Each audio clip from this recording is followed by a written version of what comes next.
pour moi, pour des amis à moi, les choses que je vois, c'est comme ça. Oui. C'est quelqu'un qui a eu la possibilité d'aller à l'étranger et à renoncer à y aller parce que si je parte, qu'est-ce qui va passer avec mon fiancé? Oui, voilà, exactement. Tout à fait. Et c'est vrai que moi j'ai eu des choix difficiles à faire. Je veux dire, mais j'avais cette ambition un peu chevillée au corps.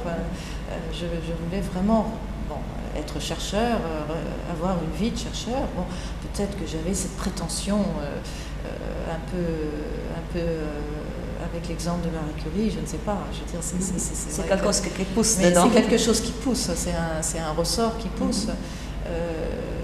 Et les professeurs qui m'ont formé, qui m'ont aussi donné cette ambition, mais c'est vrai qu'on paye le prix. Et je comprends très bien que mon parcours puisse ne pas être un exemple pour certaines femmes qui se disent oui, bon, elle a réussi, elle a une reconnaissance internationale, etc. Bon, mais bon, c'est vrai, j'ai pas d'enfant, voilà, il y a des prix à payer.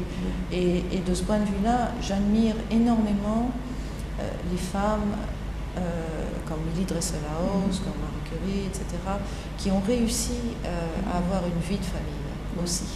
Mais aussi parfois, on a besoin de la chance. Alors voilà, je pense que... Oui, voilà, exactement. Je veux dire, il y a eu des choses difficiles et une fois qu'il y a exactement ça. Il faut avoir à un moment donné... la chose juste à juste moment. Voilà, exactement. Autrefois, c'est beaucoup plus difficile. Oui, voilà. Je pense que maintenant, quand même, les choses progressent et que on admet... Bon, je vois quand même beaucoup de jeunes qui... comment dire, où le mari ou le père prend beaucoup plus en compte dans sa vie la vie privée.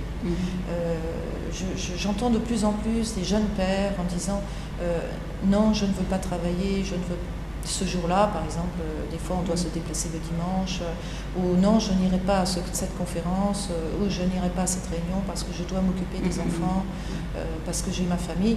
Ça, c'est des arguments que je n'entendais pas quand j'ai commencé à travailler. Et maintenant, je les entends beaucoup. Et dans tous les pays. Par exemple, ce qui me frappe beaucoup, c'est l'évolution au Japon.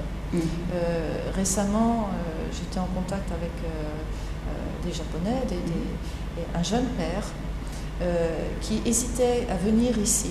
Il était invité parce qu'il vient d'avoir un bébé il y a 2-3 mois. Et il me dit « Oh, c'est difficile, j'ai un petit bébé, il faut que je m'en occupe. » Et ça, pour moi, c'est une révolution parce qu'il y a 25 ans, mais c'était inimaginable qu'un Japonais, qu'un homme japonais parle comme ça.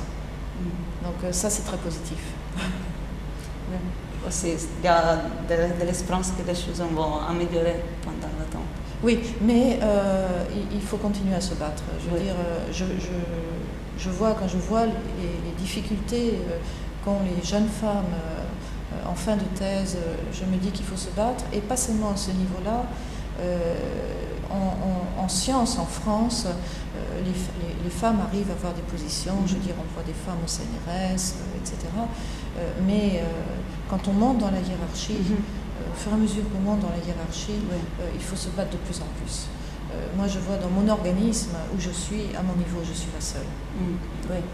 C'est plus rare de position. Et au fur et à mesure que l'on monte et qu'on arrive en situation d'occuper un poste de responsabilité, de pouvoir, alors là, ça devient féroce. Oui, je crois. Et ce plafond que les femmes ont du mal à franchir pour accéder aux situations vraiment de responsabilité existe. Et bon, il faut continuer vraiment à faire valoir, à se battre pour briser ce plafond. Oui, bien sûr. Ok, bien. Merci bien pour cette petite conversation. Et je vous laisse à votre travail ici dans la conférence, qui c'est vraiment très pressante maintenant. Et à la prochaine. À bientôt. Merci beaucoup.